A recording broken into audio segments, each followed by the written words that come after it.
Just to introduce myself, I'm Richard MacDonald, local resident, as is Craig, and I work not for, I think there might have been a bit of misapprehension somewhere along the line. We are not part of Liverpool Council. We've got nothing to do with Liverpool Council.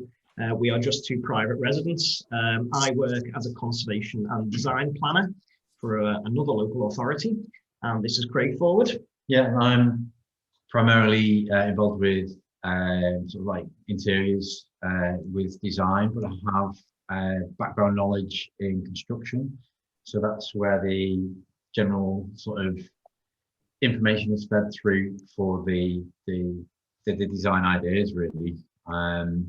Yeah, should we share the screen? Yeah, we'll share our screen. And again, also local resident in the area, so it's sort of more of a sort of a passion than anything else, just to try and see if we can get something that works a lot better than it is.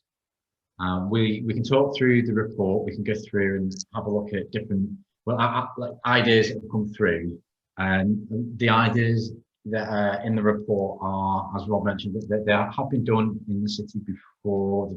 Some of the ideas, that is, and some around the country, and there's quite a few ideas in there as well that have come from previous meetings and speaking to people in the area. So it's kind of trying to push some ideas together. Whether this report is the 100% correct way to do it, the 50% correct way to do it, or the 20%, well, we hope it's not that far down. But you know, there might be.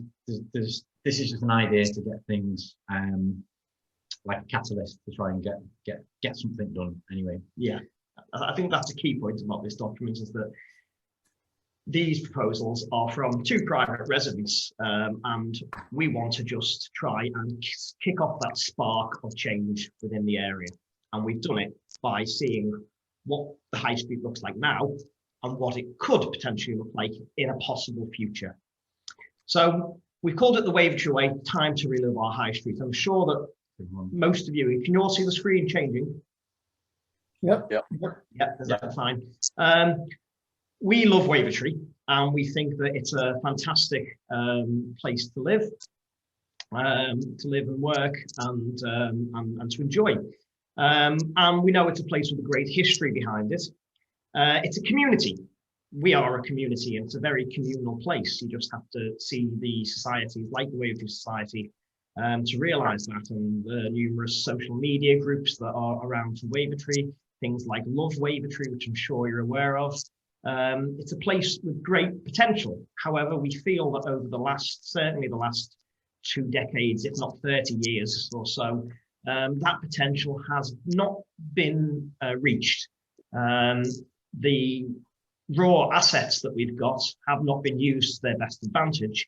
And the high street, rather than being a communal place for everybody to use and enjoy, has become a simple traffic sewer, to use a term, a way for people to zoom out of Liverpool to the suburbs and then zoom back into Liverpool in the morning. It's not a particularly friendly place to spend time, the high street. I don't mean that in terms of the people, I mean in terms of the environment. There's very little greenery down there. It's quite hard. The pavements are very unkempt. There's a whole mishmash of street furniture. Pavement parking is a continual scourge that we have. And there are huge structural failings in the street. We noticed while doing this report that you can't cross at the Wellington Road junction, for instance. You know, it's a key route between Wavertree Technology Park train station and the sports facilities in the Mystery. And yet, if you wanted to travel there, you'd have to take a detour down to the one push button pedestrian crossing, put a huge kink in your desire line, basically. So there's issues like that. Speeding has been raised as an issue, and a lot of these issues were highlighted in a poll that many of you may have seen these results already, that was done in 2000, I think it was done in 2019 actually, and the date's wrong on this, I'm afraid,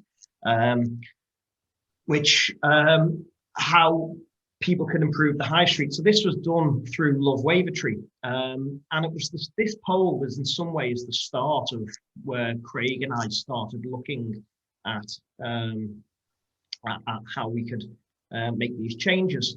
You can see that by far the highest one is ease traffic congestion.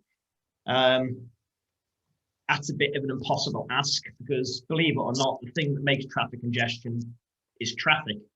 And the only way you can get rid of traffic is by getting rid of traffic. You can't ease congestion by building more roads, certainly not down the high street. An extra lane couldn't get it in. And, you know, it's a very wide road now, and we still get the traffic congestion. That's just part of the fact that over the last 20 years, there has been a 35% increase in the number of cars in Britain's roads. That's the fundamental issue here. There are too many cars. But there are things that we can change. Green the area with trees and plants, absolutely. Better and more appropriate parking. Well, we've got a really wide carriageway in the street, and we think that we could basically take some of that carriageway and give it over to dedicated parking and planting and maybe benches. The other issues are all tightly tied up to this. If we can make the high street a vibrant place, a place where people want to spend time, people will be more inclined to spend their money there, invest in businesses there, and invest in the buildings there, including the historic buildings that we've got. So this these last pages will show you just set the background, a bit of history of Wavertree, a bit of a map of the electoral ward of Wavertree with some of the key schools, sports facilities, train station, etc. And the area of High Street we're talking about, the area highlighted in red. It's not talking. Pretty much the railway bridge all the way up to the clock tower, the Abbey Cinema, and the Village Green there. We've set out a series of guiding principles, which you can see here. I won't go through them all, but the key one is that Wavertree High Street must be a place for people to live, work and shop. We put the emphasis on people. Must work for everybody as well. The whole idea behind everything is to try and it was Aid's idea. make it inclusive for as many different people and as many different users as possible, so that it's not favouring more, which is quite a difficult thing to do because there's a lot of people that need to use the space. So the design to follow is to try and balance that out. So yeah, lots of comments. Welcome to see what your thoughts are a little bit later on. Yeah, we had lots of comments already.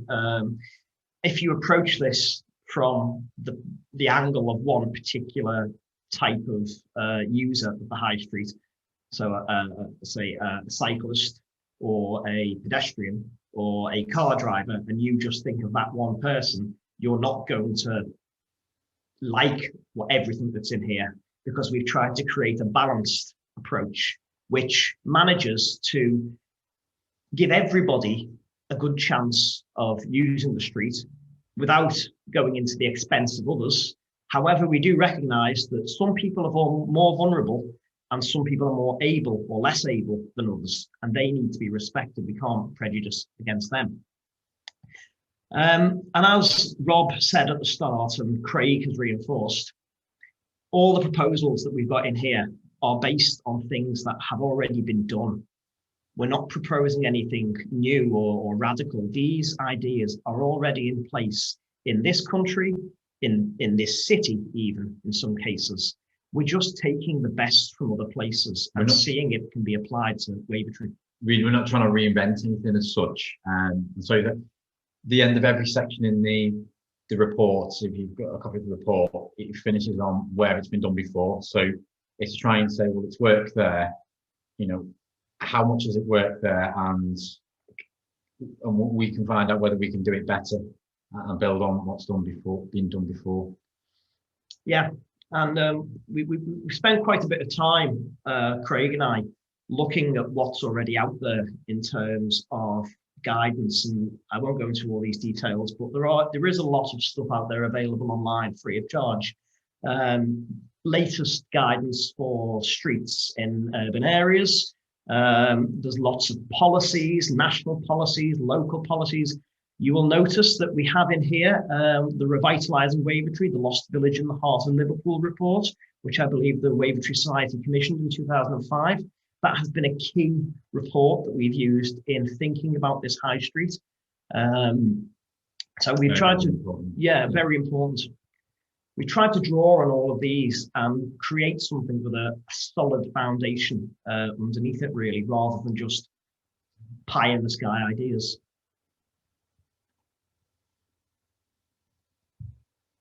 And from this, we've identified 4 areas where we think we can make a big difference to the street. Okay, we've got Wellington Road Junction to start off. We'll work down through from one end to the other. Wellington Road Junction, which I think everybody knows is not the best place to be. It's not very good if you're in a car, if you're on a bike, if you've got mobility issues, you are on a pedestrian as well. Then we've got the actual high street stretch, creating a high street for all. What we want to do is try and see the way we can reduce the car speed, but not affect the speed limit of the road, and try and add dedicated parking spaces, because at the moment, currently, people park up and down the road everywhere anyway. And that kind of makes a bit of a free-for-all where everybody's moving in and out. And quite frankly, it's quite dangerous, just the way it kind of...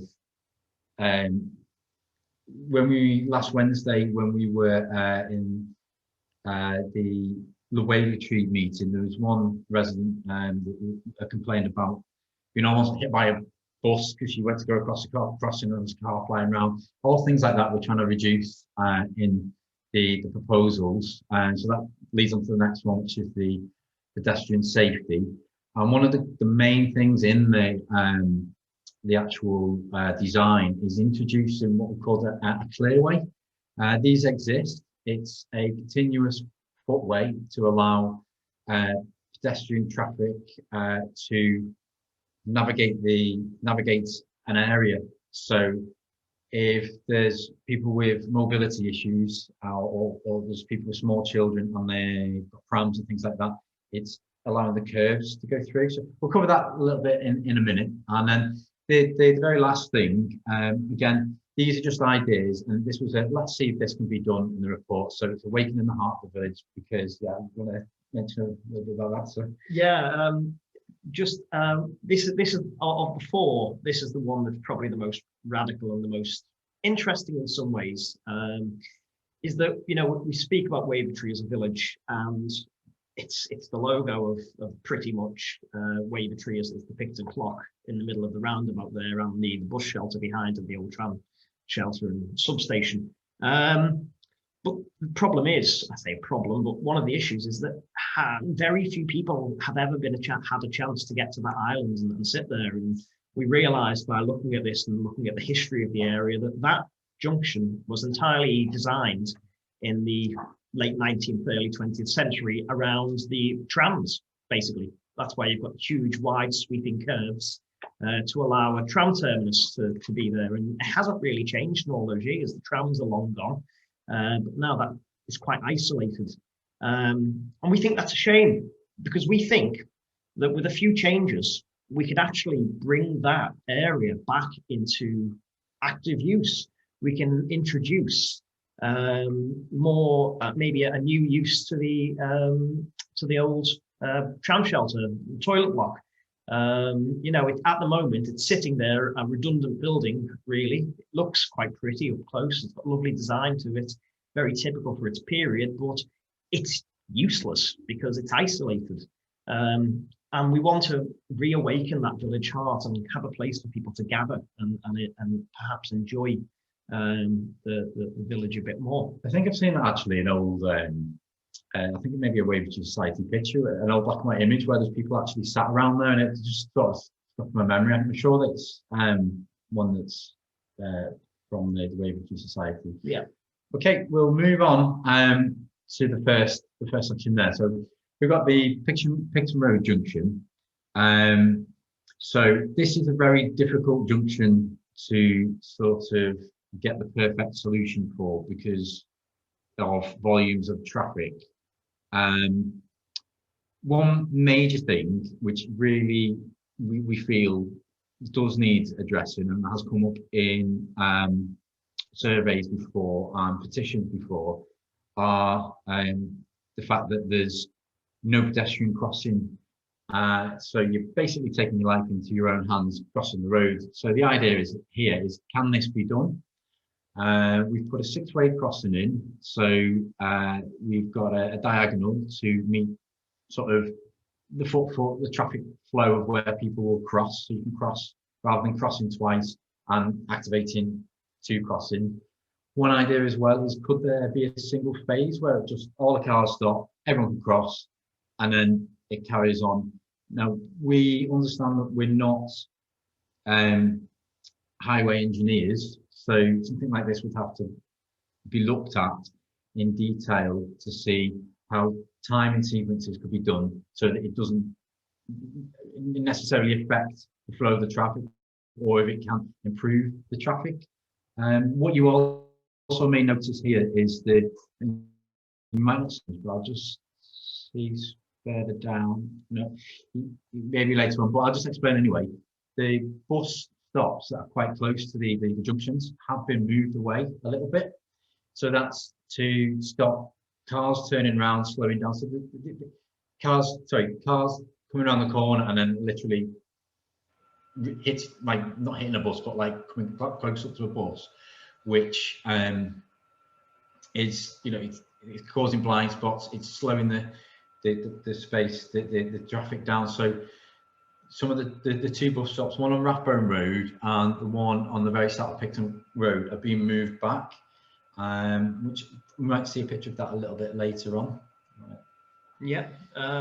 So yeah, I mean, the idea here is that at the moment the junction doesn't really work for anyone, and we think that it probably could.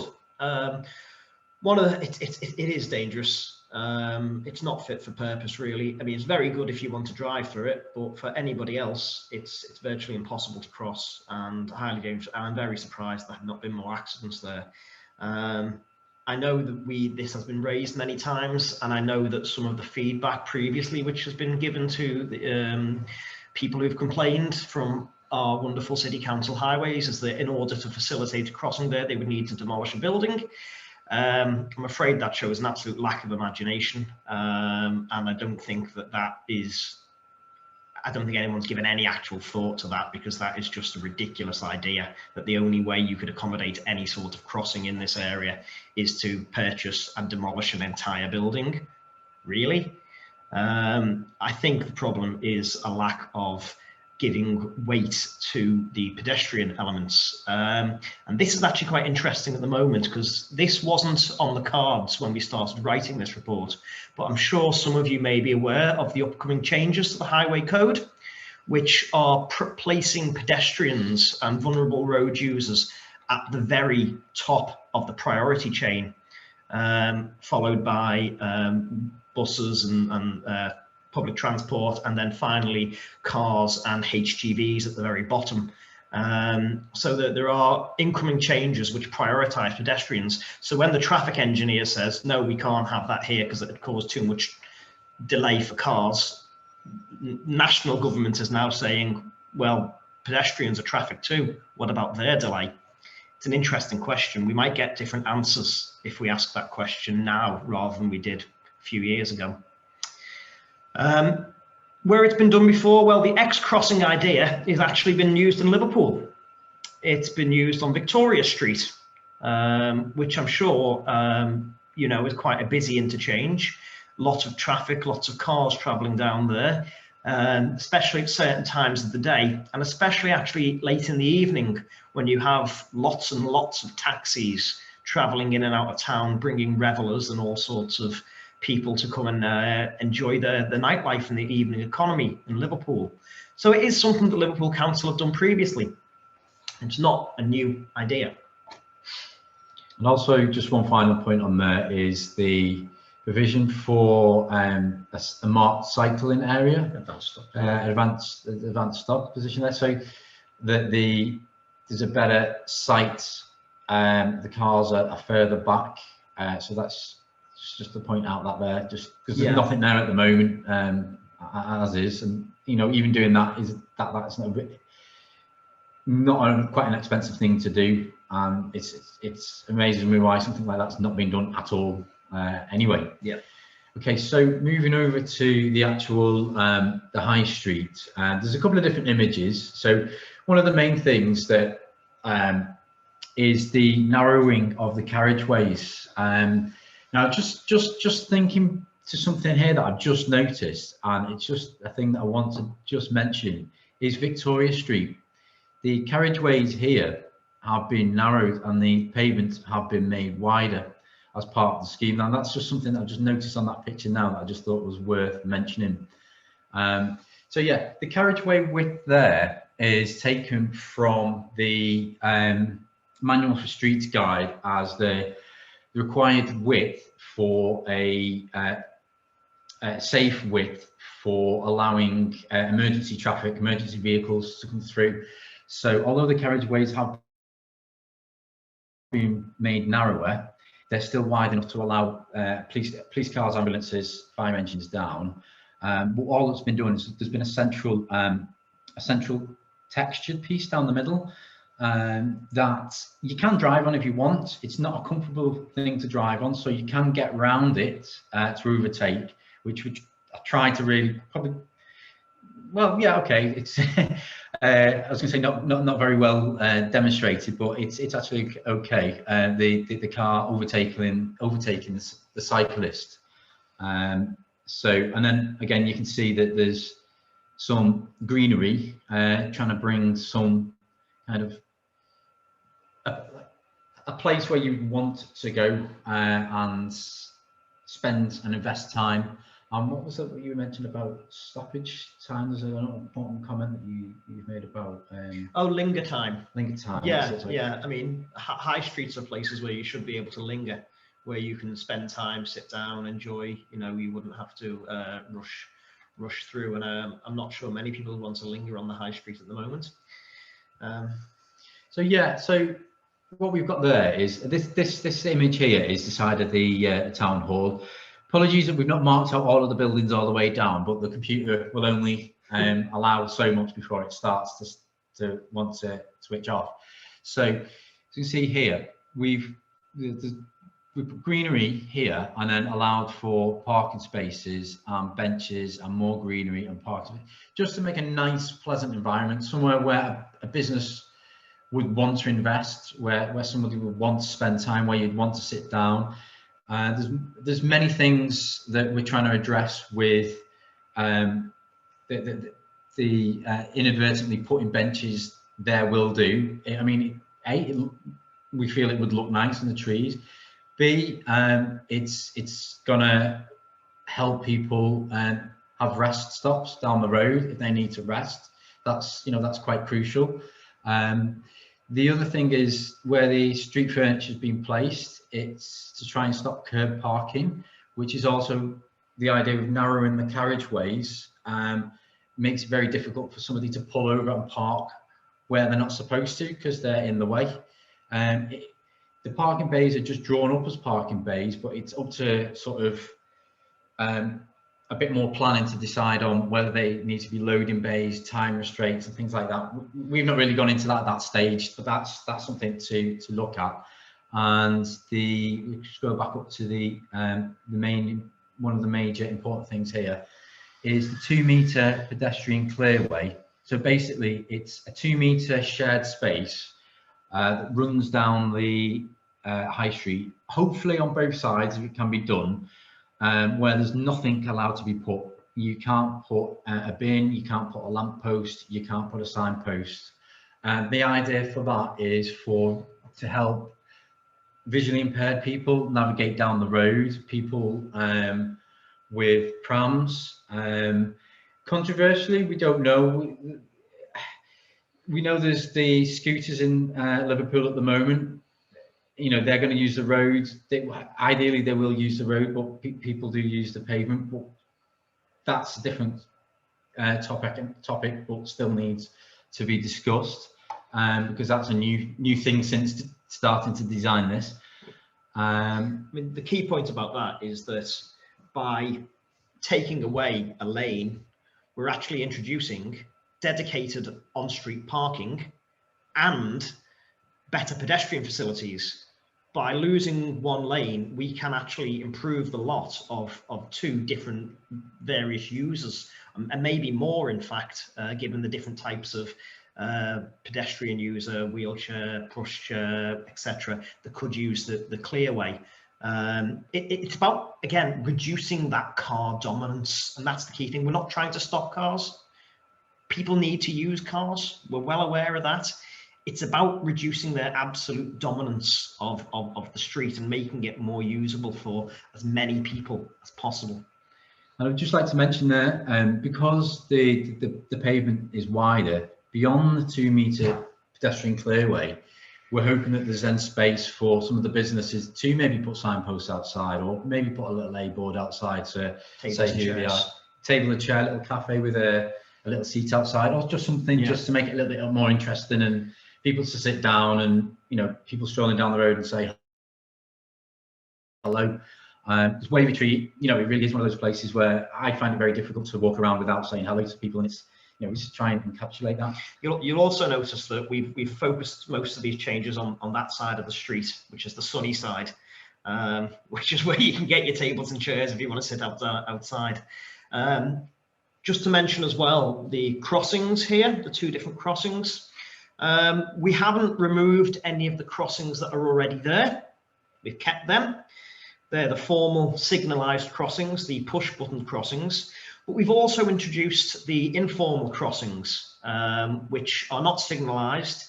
They're more like old-fashioned zebra crossings, but even without the bleacher beacons.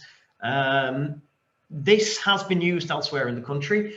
And one of the reasons for this is that we really realised that, yes, there's lots of traffic on the high street, and yes, there's congestion, but really it's only for about 4 hours a day at the most, maybe about 2.5 in the morning and 1.5 in the evening, afternoon.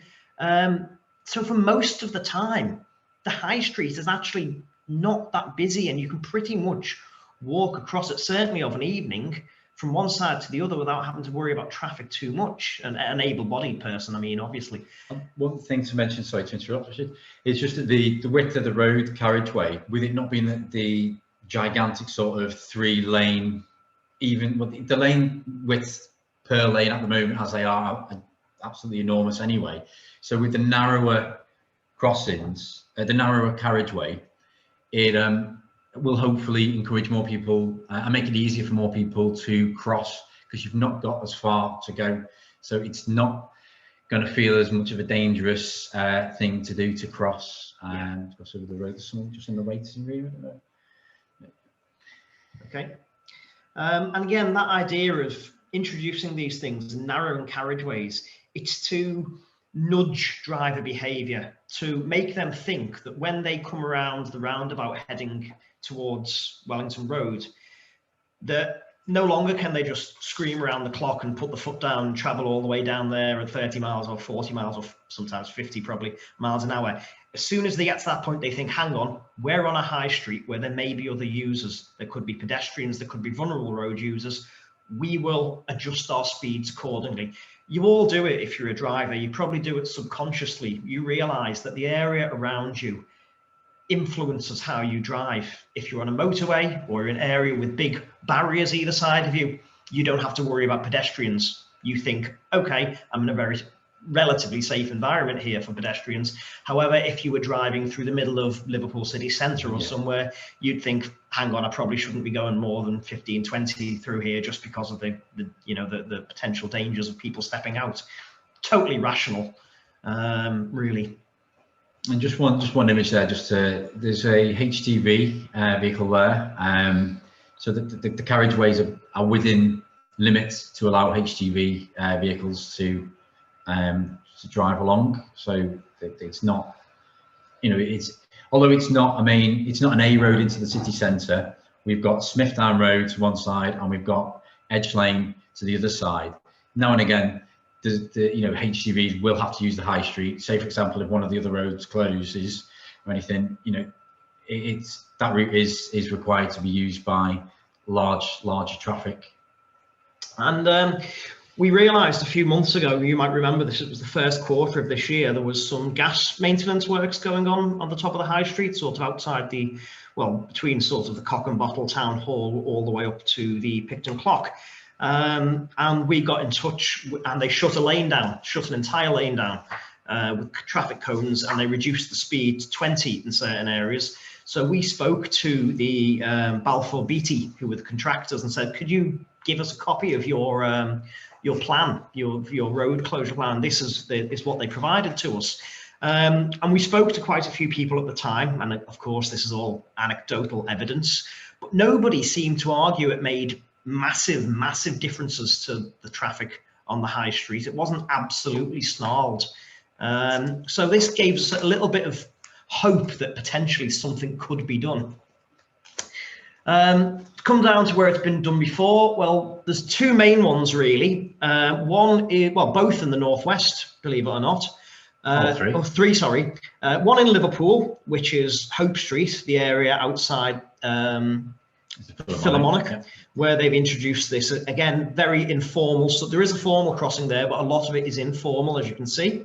They've done a very interesting scheme at Bridgenote Road North in Birkenhead, where they've used quite a lot of this is where the idea of that sort of lots of central path has come from. And probably the most prominent one is a place in Cheshire called Poynton, which, if you look from the two pictures at the bottom, is exactly what we could possibly do on the high street. It is itself a high street. It's a very busy high street. In fact, I think Poynton is possibly busier than ours, or was busier. But they've introduced these changes with that path in the middle, the narrowed carriageways, and it's a much more livable street. So we come on to the third point now, which is the pedestrian safety element, and this is the clearway and continuous footway that Craig was talking about.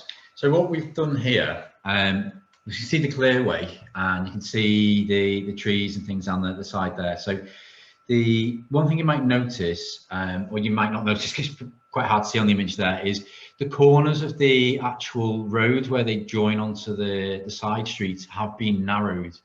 Now what this does is it slows vehicles down, because of your more likely to clip the curb of your car or whatever, go around the corner, so you will automatically slow your speed down to go into the street, which feeds back into safety for the people using the clearway. Also on the image there, we can see that there's some bricks, a little bit of a different texture, and that's to give the impression to that's to make it so almost like the pavement continues on. So if you're the vehicle, if you're the driver of a vehicle and you're turning into that road or coming across that area, you're going into the space of the pavement. So you're going into a different area. So that's to say that, you know, you need to give way to the people on that area. And it's also further at the top, we'll go back to it now, but in the report right at the beginning, there's it shows where your driver vision position is, so that you can, it like makes it actually more safer for your view, and you can see people coming across the road. Do you want to just see that one there? So yeah, there we go. There's the one down by the library. Yeah. So this shows you the idea. It sort of narrows down, it slows down the cars naturally, gives you a chance for pedestrians to move over without worrying about those huge curbs bumping up buggies and wheelchairs, and basically says you're coming off a main road into a residential area, adjust your driving accordingly. And it does that without huge signage, without huge fanfare, just through intuitive design and nudging that thought path. And again, there we go. There's show you the tighter turning radii.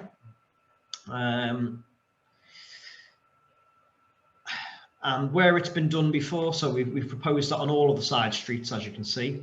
And where it's been done before, well, there's loads of examples of this. This is a very easy and quite common thing to do this now. In fact, I think it's what's actually written in the latest planning guidance for highways.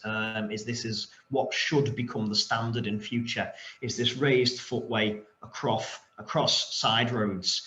It pretty much says that the huge curbs are a legacy of the days when we had horses and carts.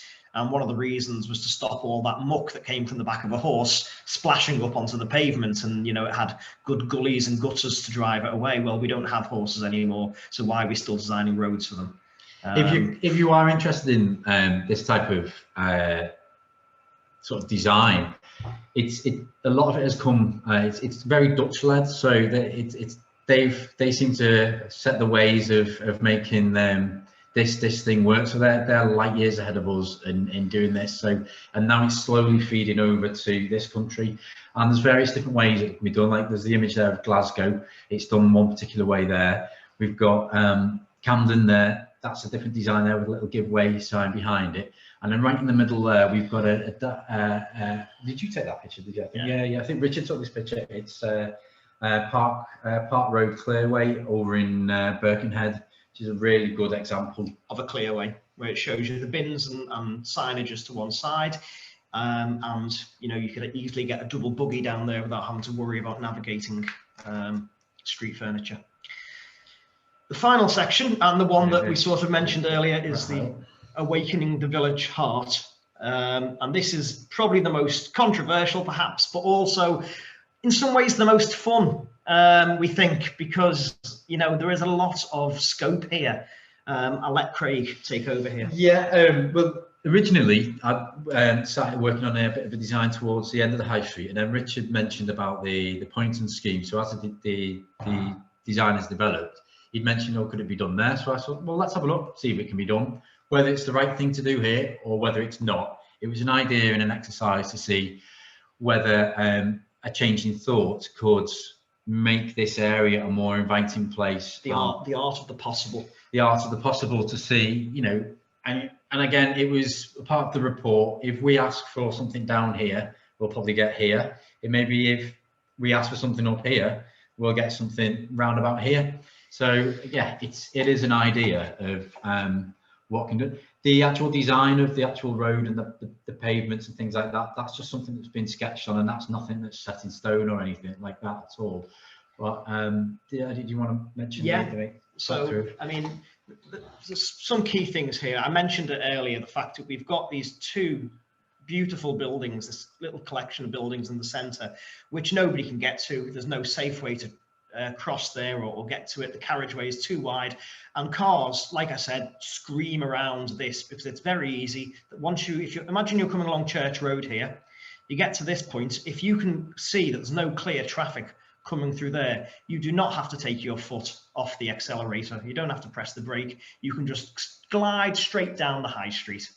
That shouldn't be right. It's just not good practice. But again, that's because the road layout there was designed for trams who have wide turning radii. You know, they can't turn tight corners. Cars can. And so by narrowing the entrances here, we've introduced a more like a sort of one-way. Probably the best and closest example of something like that. It's not quite the same, but is potentially the triangle in Chilwell. It's a network of one-way roads, and you can get into the middle. I know that the traffic is a little bit different there, but that's sort of an idea of, instead of it feeling like you're crossing over a roundabout, if it's just a large one-way road, well, then you can cross over, and there's no reason why you couldn't. You've only got one lane to cross over. Yeah. And you know, there's ideas. I mean, the one that seems to have caused quite a few comments is the closing up of Lake Road. That is to provide extra parking for the high street and the businesses. It also enables us to bring the entire swing park and the lock-up, the green there, the old village green remains, bring them together. You know, there's nothing to say that this strip of grey in the middle has to remain grey. It could be green. It could, you know, facilitate a lot more space. The proposals at this end for the roundabout, you know, there, it will require a slight loss of green at the corner. Can I just mention as well, because the lanes have been narrowed down there a little bit, the actual grass, the distance of the road to the lockup is actually increased because the lane carriage has been made further away. But yes, some land would have to be taken to allow the buses to turn that corner there, because if the Lake Road isn't used, and I think there's a lay-by for a bus in there, that would have to be moved onto Mill Lane, sorry, the name of the road then, onto Mill Lane. So there is provision there to put a lay-by for a bus to stand by. One other thing that I just wanted to mention about the Lake Road area there is, one thought that I had is that it could be used for like a Wavertree market. There's an area of lands, you know, when there's a farmer's market or something like that, that could be set up, and the stalls there. It doesn't have to wait for the road to be closed. I know that has been used. I believe it's been used before for that purpose, and the road has been closed. But it'd be nice if it could be more of a regular thing, and it, you know, it's a more like a community sort of space than just a slip road essentially. Yeah. And if it worries you too much about buses and losing that, there's also a possibility, and again, we haven't sketched this up, but it's an idea, that that entire road could be turned into what they call a bus gate, where it's only used for buses maybe once every 15-20 minutes, however frequent the buses are there, but buses are the only traffic that will go down it. And you know, that would still enable a lot of the space to be given over to parking and raise the table so we can extend out the village green a little bit more. Again, these are ideas for exploration where we just want to set off people thinking and seeing what is possible. As you can see, the market stalls, I think I put on the sketch there. These are meant to be these black blobs are meant to be market stalls, by the way. And then you can see as well, there's another HGV just to demonstrate the carriage width and a bit of scale and proportion there as to the size of the area. And also, you know, if it were to be made like that and the carriageway pushed out a little bit further, it would make the centre area a little bit bigger, which might make it then more of a feasible space to be used. It could be that the old the toilet block there is used for something rather than just being a building, an unheated building sat there waiting to eventually fall down in another 100 years time or something.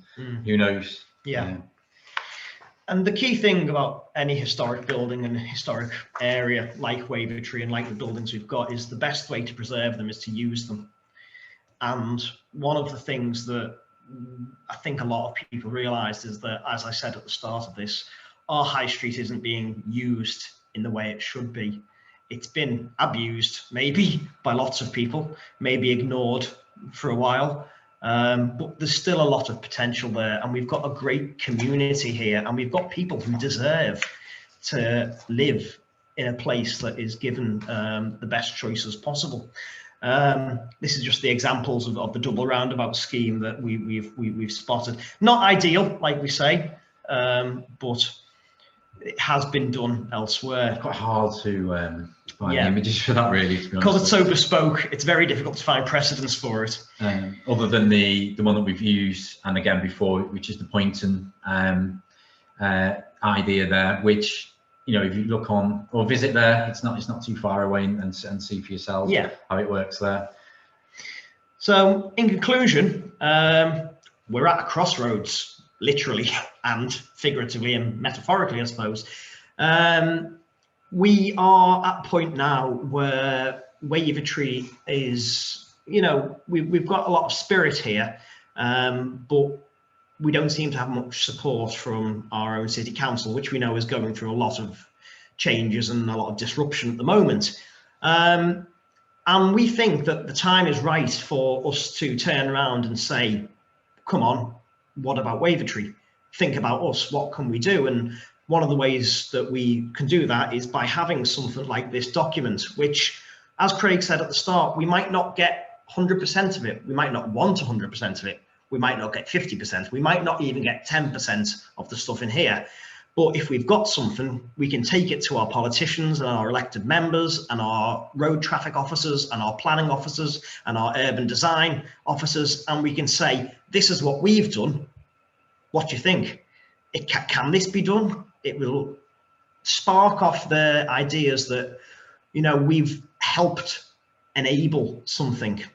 And as I said at the meeting last week, funding for local authorities and projects and things like this, it's all competitive now. Gone are the days when the government just gave a big grant to all local authorities to do everything what they wanted.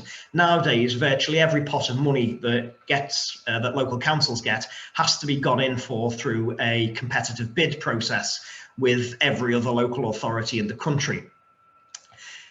How can we make that benefit Wavertree? Well, if you're on the committee that's deciding who gets this funding, and you've got Road A, which the council have put in a proposal that says we're going to do this, that and the other, and they haven't really got much else to it, or Wavertree High Street, which has got a community grassroots led document like this one, with a community strength behind it and a willing community and a attentive council, well, that makes it a much more likable proposition, more desirable one, and that's where the money is going to go, to the people who want it, and through a document like this can say, we do want it.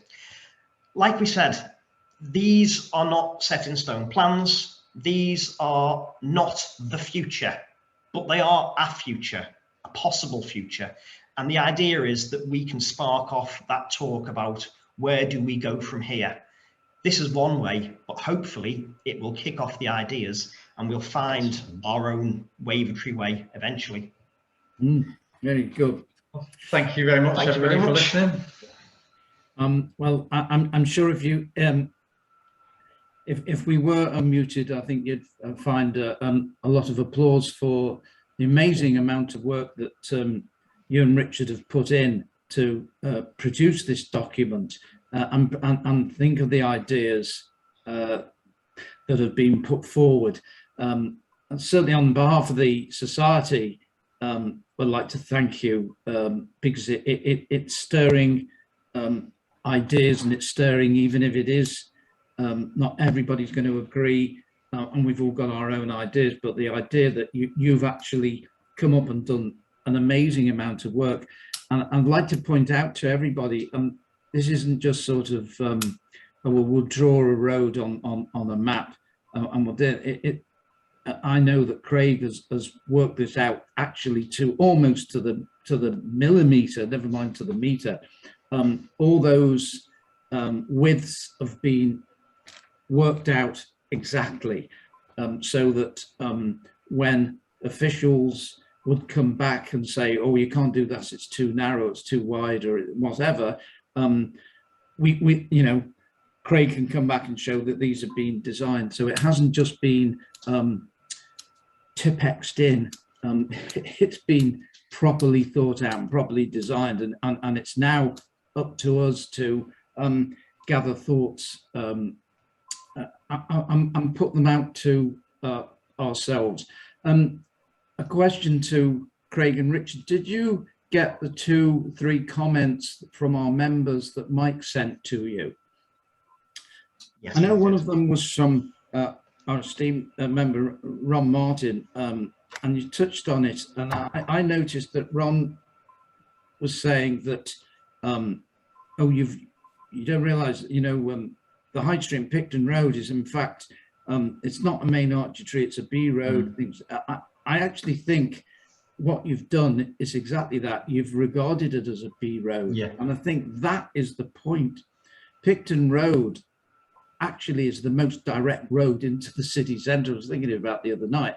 Actually, Edge Lane isn't, and Smithdown Road isn't, but Picton Road, going up to Wavertree Road and straight down, actually is probably the most, you know, as the crow flies, the most direct road. But it is a B road, and I think what you have done is shown how do we treat it as a B road, without disrupting too much of the traffic, but taking the idea that it's in the heart of our community, and it's the community that we need to put at the forefront rather than the commuter belt.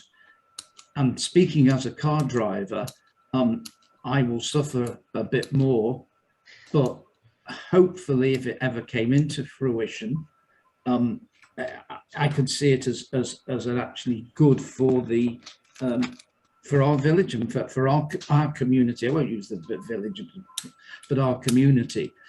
And I think you also need to emphasize on the pathway, the clearways, the height of that is all the same height going all the way across, which will make it much easier for pedestrians and pedestrians with wheelchairs and push bikes and hard of walking.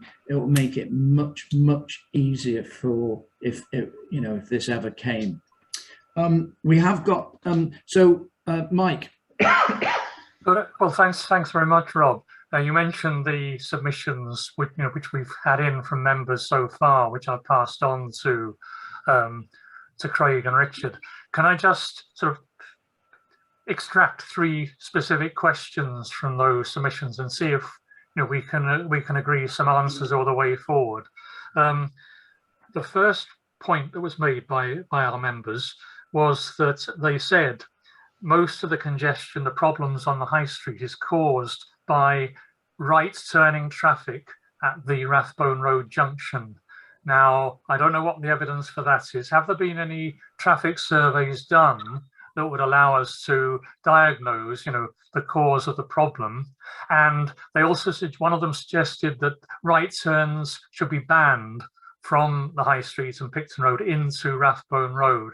Now, if that was done, can you think of any alternative route, that people would follow? Because obviously there is the danger of anything like that causing rat running. So that's the first question. Have there been any surveys, and wouldn't it be a good idea to carry out surveys to establish, how many vehicles are doing these various turns?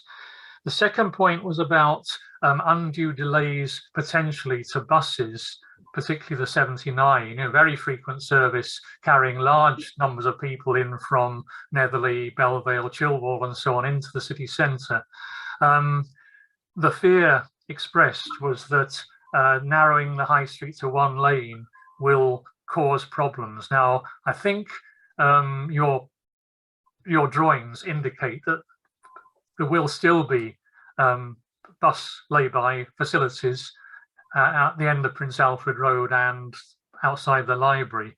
So I don't think that's the problem. What I can see as a problem is the approach to the Picton Clock roundabout from Chilwell Road. If that's one lane, don't you feel there will be enormous tailbacks on Chilwell Road? And I have made this point myself before, as you know. Why can't you put in a second lane outside the, if you like to call it, the Abbey Cinema or the little site where the bus stop is at the moment? So buses can stop there, cars can overtake them, and then when the bus moves off, it can go around the roundabout, or cars can get in front of the bus and turn left into Church Road North, in other words, to escape the potential congestion at the High Street. So it'll encourage cars to avoid the High Street and go along Church Road North towards Smithdown and so on. It would also, of course, enable access to the new supermarket if there is one. So could I have your response to that?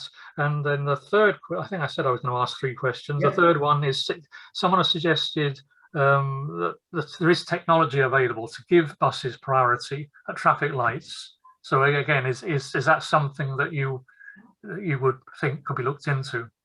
With the thinking back to your first question, Mike, with the right turn onto Rathbone Road from Picton Road from the High Street.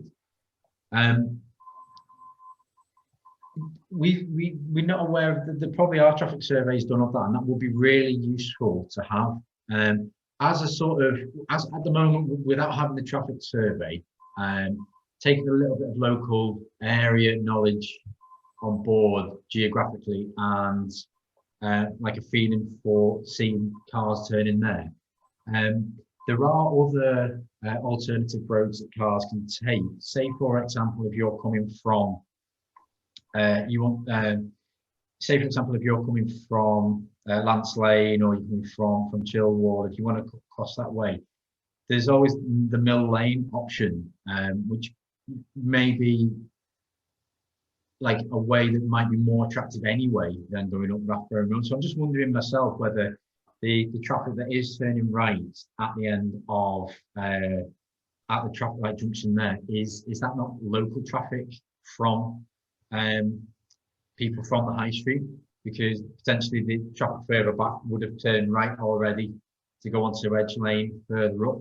And so it might be that turning right is required. On the very end of the high street there, sorry, say high street, beg your pardon, on Picton Road there, that part is still 2 lanes. So you've still got a lane there to turn right as you do now.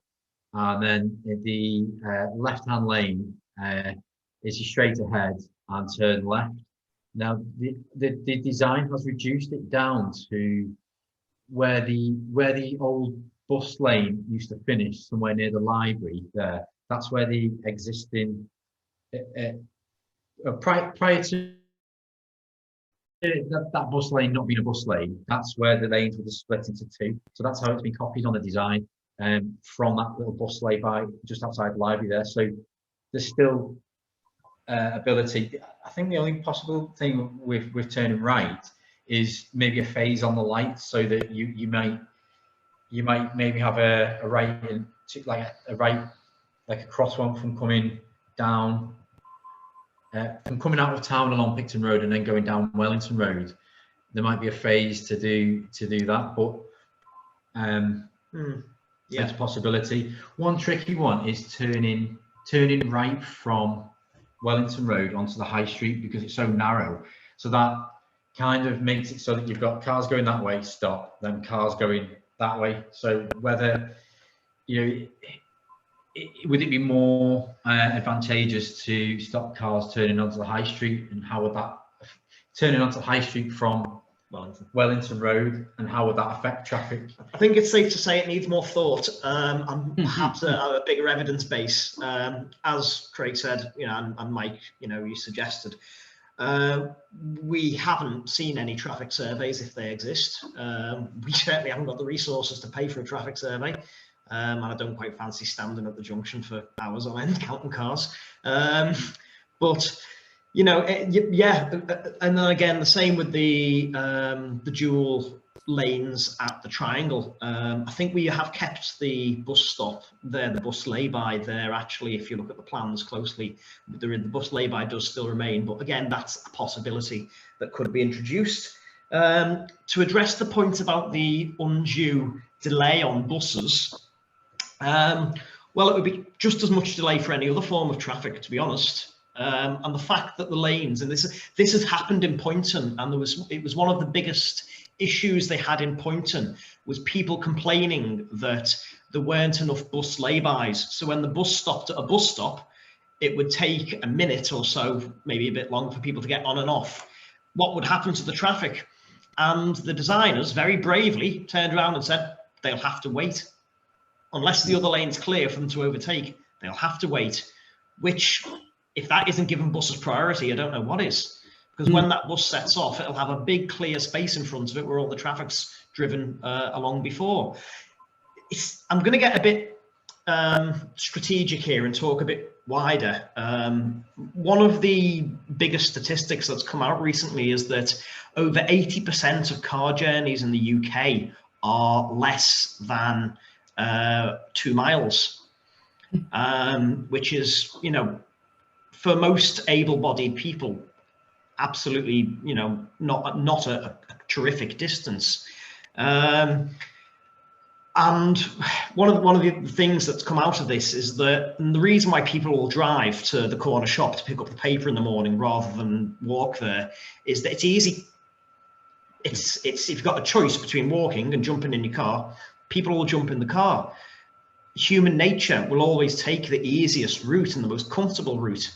The only way you can stop that is making it slightly uncomfortable, or making another way more attractive or more comfortable. So a delay behind a bus, it's probably not much if you're traveling from Chilwell into town for work. You know, if you're going to your job in the morning or coming home in the evening, to be stuck behind a bus for a little bit. But if you're just popping to the corner shop to get your paper in the morning, you know, that 60-second delay will be a lot more on that short journey than it is on a 20-minute, half an hour journey. That's some of the higher level thinking behind this that a lot of current urban designers and planners are sort of thinking about. To be honest, we've made it too easy for cars over the last 50 years, seems to be the sort of current thinking. And that's why we've got these problems with people queuing up to get petrol that you see in the last few weeks, you know, and the last few days even. People cannot imagine living without their car. And you get people fighting on forecourts. Sorry, that was a bit dramatic and a bit. I'm taking it on a tangent there. Apologise. Just to go back to the question, Mike, about the roundabouts round Picton Clock, and that was pinched from the Poynton scheme. And again, it's just to see if it would fit into the area. What happened there is, because you've not got traffic lights there in Poynton, what happens is that there's a constant free flowing movement of traffic. So you don't need a lane to turn right, a lane to go straight ahead, and a lane to turn left, and loads of lanes, and everybody stopping and waiting. The traffic is flowing around slowly. You just think not too far away from here. If you go over to the roundabout on Rathbone Road, I think there's 5-way roundabout, or even the other end at Chilwell Road there. The 5 ways there. That's a lot busier than down here, and that handles the traffic quite well. There's no traffic lights there. It's just a slow, steady pace of people moving. It takes away people's desire to race to traffic lights to get through the green light. There's no incentive to. You're just driving along. So that's the science is taken from the study and what's been done, like in Poynton and in other places. So, you know, only a traffic survey would, you know, seeing the data hand in hand with places where that's like the Poynton scheme will give you the exact answer to how it worked there, and then you just have to use probability of how it would work here to get an answer for that. You know, we think it's been done before and it's proved to work in other places, so why can't it do it here? Can I come in to save a wee bit of time? If Craig and Richard could study the questions that that our members put to Mike, and then obviously to yourself, and give an email reply in the next 2-3 days, we can then get back to our respondents, and that will ease up the verbal traffic flow from here. And we can have a look at some of the comments that are made in the chat room, because Phil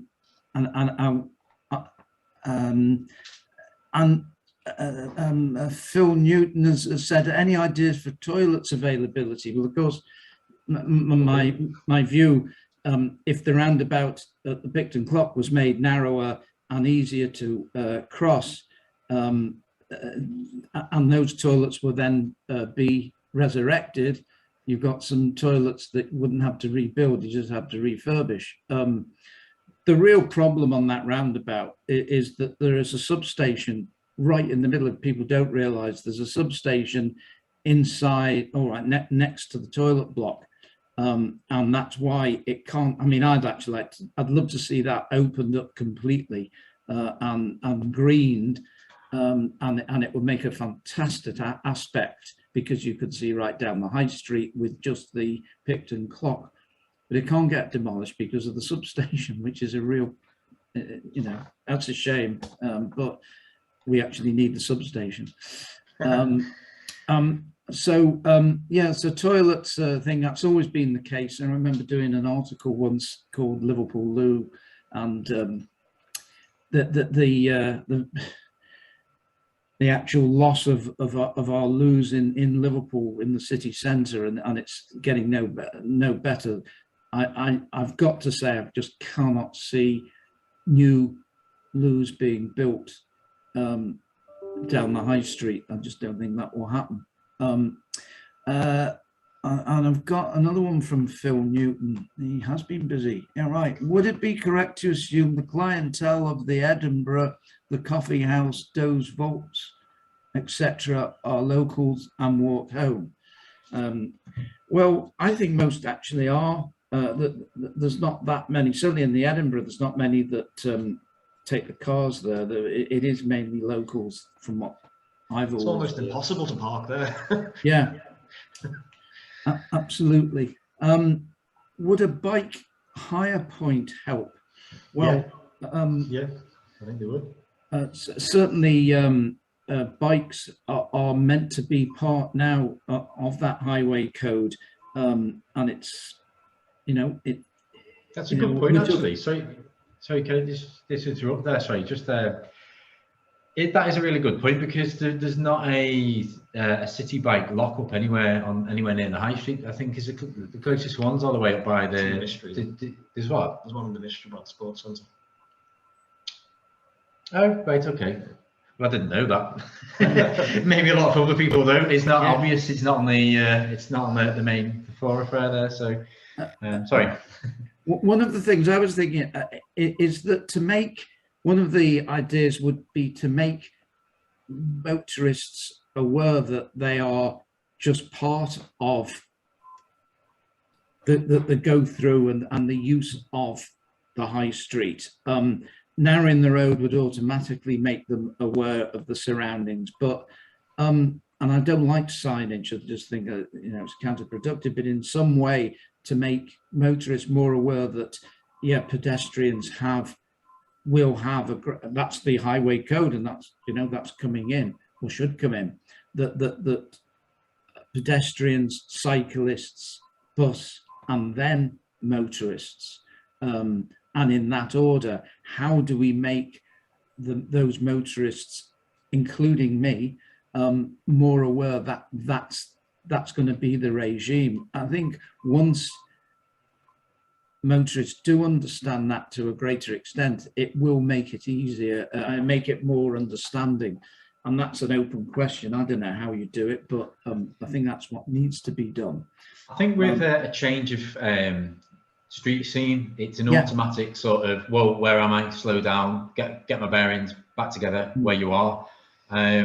Say, for an example, I mean, this is a completely different scenario, but you come to the end of a big road and you come to a roundabout or something like that, and you've got those like yellow lines across the road, and you, whoa, what's happening? That slows you down. So potentially something by the bridge, the railway bridge there, something as you're just coming through there, some kind of texture on the road or something like that causes you to, whoa, where am I? And then it brings you into that area. So obviously, if you are driving up the road at like whatever speed you're driving up at like a road that's built to drive fast. I'm trying to avoid saying speeding along at whatever speed, but like you're on Picton Road and you're coming out of town, and then all of a sudden you hit this area, you need warning of that. So something a little bit before that might be good to make people aware of what's coming up. Even if you are entering a conservation area, the thought. But as I said, I don't like signage because people like it's dangerous, or people don't look at it anyway.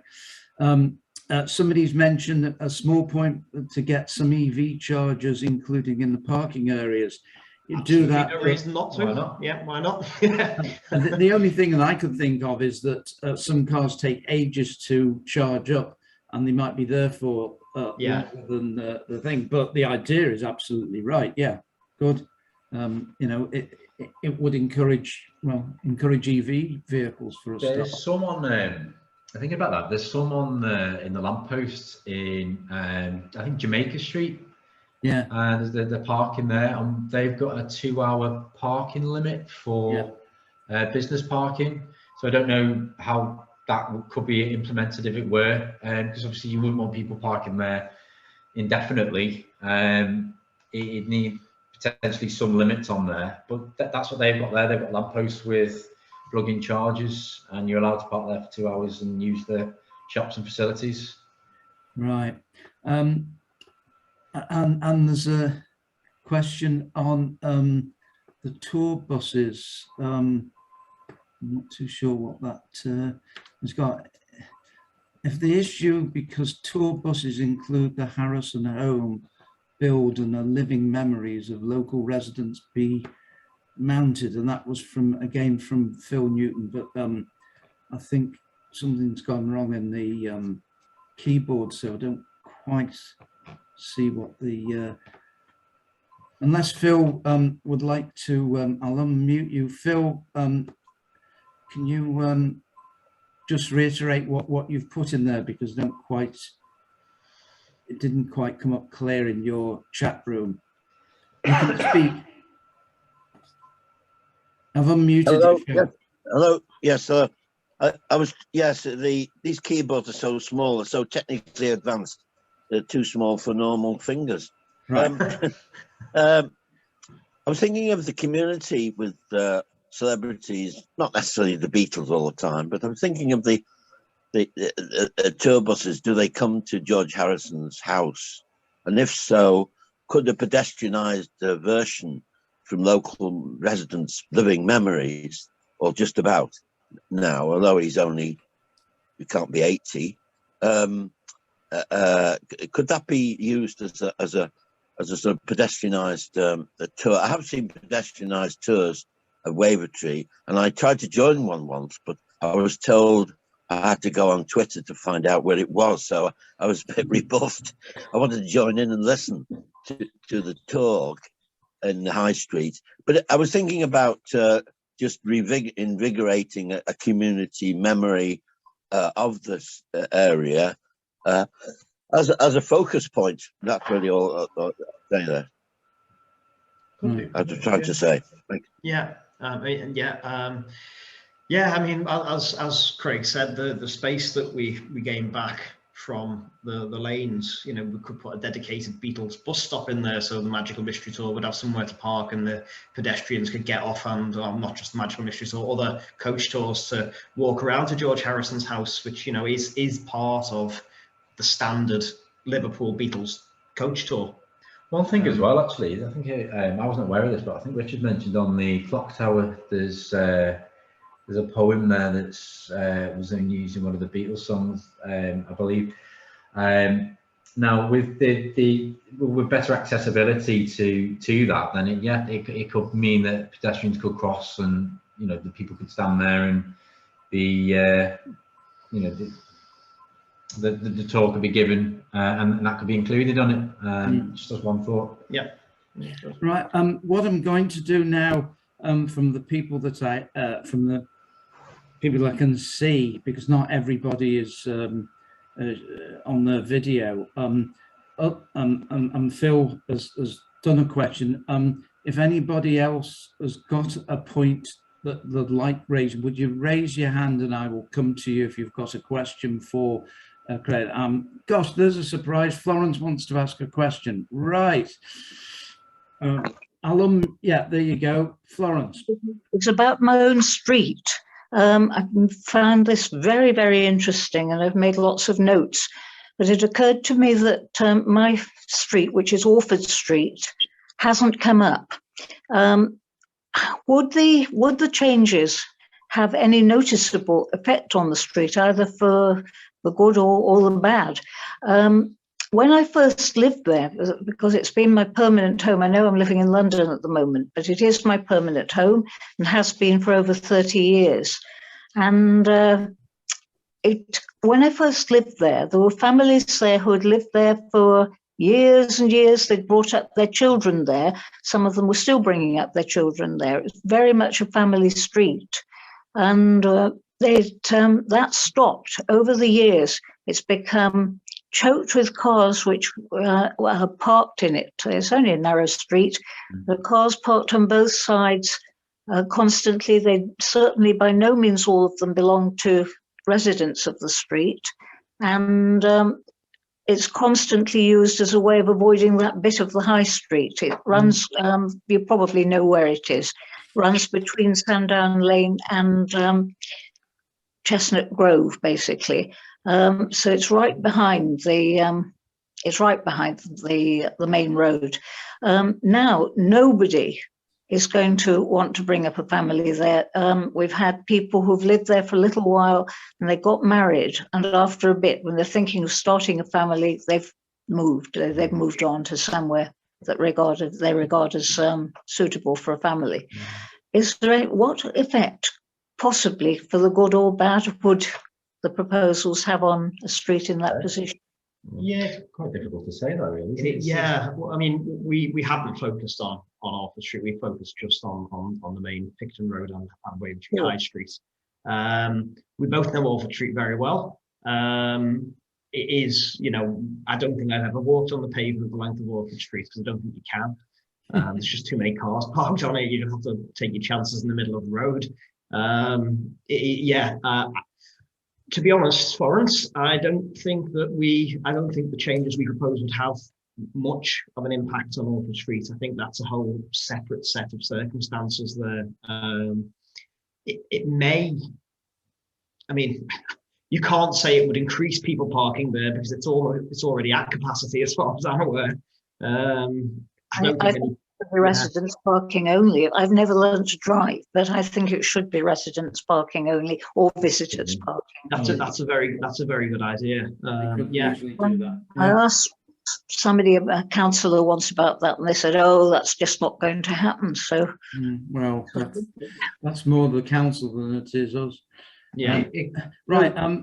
As I say, it is coming up to 9 o'clock, which means we've been going for a good hour and a half, and it's been really interesting. Can I take one or two last points if anybody else has got a point to make out of this really fascinating project that and stimulating, because it you know, I think in all honesty, not everything is going to come to absolute fruition, but the point is we want to have a change in our high street. So I'm asking, has anybody else got a point to raise? I think I can see Colin Pyle's got his hand up. Will, yes, and Will, and then Colin. Go on, Will. Yeah, just any thoughts on the best way of taking it forward? You know, where do we go from here? You know, I've got a few thoughts myself, but I'd be very interested to hear from everyone else's perspective as well. How we can do it. I mean, the whole sort of idea, I believe, is to try and get as many people behind it as possible, to give it as much weight as possible, to try and, there you go, to the council. And we've got, you know, like documents printed out and things now. So I personally don't know how to go about that, because that's not an area of my sort of expertise, really. So. I mean, nothing will happen without the buy-in of the local authority, without the council support. And it's the council that we need to get on our side, really. I think it's. I think we need to speak to our local members. Obviously, we need to speak to our ward councillors, perhaps get the MP on board. But I also think we should be utilising any contacts that we've got within the authority itself, maybe within the Liverpool City region. You know, there's a great strength in localism and local grassroots projects are being very much supported by national government policy. Empowering communities to look after their own future, really. And I think we've got a good chance of doing that. And I'm hesitant to say scattergun approach, but sometimes you've got to throw a lot of mud for some of it to stick. Maybe not mud, maybe good, clean substances. But yeah, you've got to throw a lot of it to make it stick. So I think we try and speak to as many people as possible, promote it as much as possible, and get a head of steam behind it, really. That would be my suggestion. Yeah, we were thinking of the new chief exec. that's come in to oversee, or the commissioner that's come in to see, I think he might well be open to ideas that, and then because obviously the highways department is one, regeneration probably the other, which are the two departments that got heavily criticised, that enabled the commissioners to come in. So I think we've got a chance in with the commissioners. I want Colin, and then we'll finish with John Palmer. Colin. Right. 3 quick points. We've got to remember, because I think it's a fabulous proposal, this. I think it works in a terrific way. The high street is traffic free for 80% of the time. That's peak hour in, peak hour out, and Saturday mornings on the run up towards Christmas. That's when it seems to be grinding to a halt. There are other ways motorists find them. Second thing, when the gas scheme was put in place, it was actually from the Rose Garden all the way to the clock, and they dug their holes with sufficient gaps to provide parking bays on that side, and it worked. And the traffic flowed apart from peak hour. And the similar place is Walton Village, which flows apart from peak hour, and you can't do anything about it. It's not the high street or the streets problem, it's the traffic's problem. And they need to either use public transport or go an alternative way. But a wonderful proposal list. Thank you. Thank you, Colin. And yet, why are we designing our streets for the 20% of the time rather than the 80? That's the way to look at it. So yeah, quite right, Colin. Thank you for your comments. Much appreciated. John. Yeah, just to follow up the comments I made in chat, I think the difficulty for me is, whilst it is only 20%, people aren't moving away from cars, unfortunately. And I think the danger of this proposal, I'm a bus user, I walk everywhere if I'm not getting the bus. But the difficulty for me is it may create people going alternative ways down Smithdown Road, for example, Edge Lane. If anybody travels down Edge Lane at the critical times of the day, it's really difficult. Another route that possibly people will go up Mill Lane and then along Piggy Lane and in through Wavertree Technology Park. So it's shifting the problem from high streets to other areas, and that may be a problem. Like, in theory, it's fine. I take the point that it may well be a B route. However, it is an arterial route, and it's very difficult. One particular area where you're talking about the bus stops, there's obviously the one by the Abbey Gate where they pull in. But if you're standing at Wavertree Library and you've got the bus stop on the other side, unfortunately, you can be at that bus stop by Wavertree Library. The 79 will come, the 78 will come, the 61 will come, then another 79. Now, if you've got all traffic backing up behind that, it may create problems. And as I said in the chat, I would have favoured the bus lane initiative continuing, but somebody much more powerful than me at the time decided it wasn't in the best interest because it was slowing the traffic down into the city centre. And we've got policies now which in one breath try and discourage people from driving into town, but then everybody drives into town. So they're just some thoughts anyway, which... and how to increase the bus things. Craig. Richard.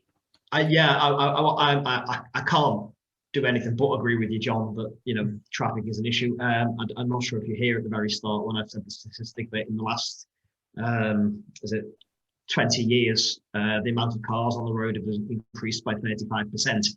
Well, the amount of road hasn't increased in the same proportion. So the fact is, John, there are too many cars, full stop. And you're right that changes in one place will shift the problem elsewhere around the system and the network. And the only way that this can be solved is by less cars. And as you say, it doesn't look like people are going that way. The thing is, national policy is, though, and this is not just British national policy, global policy. Most of the Western world is now waking up to the fact that there are too many, and electric vehicles, as green though they are They won't solve the problem of cars, because an electric car takes as much space as a petrol or diesel car. That's why these active transport, as they call them, the use of public transport, buses, trams, bikes, electric scooters, is being pushed so strongly. I think what I'm trying to say, John, is that you've raised very valid points. We can't answer them without some much bigger, more powerful changes nationally. But yeah, I take them fully on board that these proposals will likely cause issues. However, there's an interesting thing that happened in London at the Hammersmith Bridge. I don't know if you've heard about this. There's a big bridge in London and Hammersmith, which had serious structural problems, big road bridge. And they had to shut it to traffic. And I think it still is shut, actually. It's been shut for ages. When they first shut it, there was absolute carnage for about 12 months because people couldn't drive the way they usually drove. They did a big survey and thought, this is terrible, we've got to do something about it, but they didn't. They didn't have the funding to fix the bridge. 12 months after that, though, suddenly the traffic had all eased. Where had that traffic gone? Well, people had found their own ways. They'd actually managed, because the bridge was structurally unsound for vehicles, it was structurally sound for bikes and pedestrians and smaller vehicles. So people who were just using the road to get from one side of the river to the other, but actually were geographically quite close to each other, they moved to cycling or walking rather than taking their cars there. And the traffic problems sorted themselves out, which was quite remarkable. Nobody expected it to happen, but it did. So, I mean, I'll happily eat my own words, but I think we have to try it, suck it and see sometimes.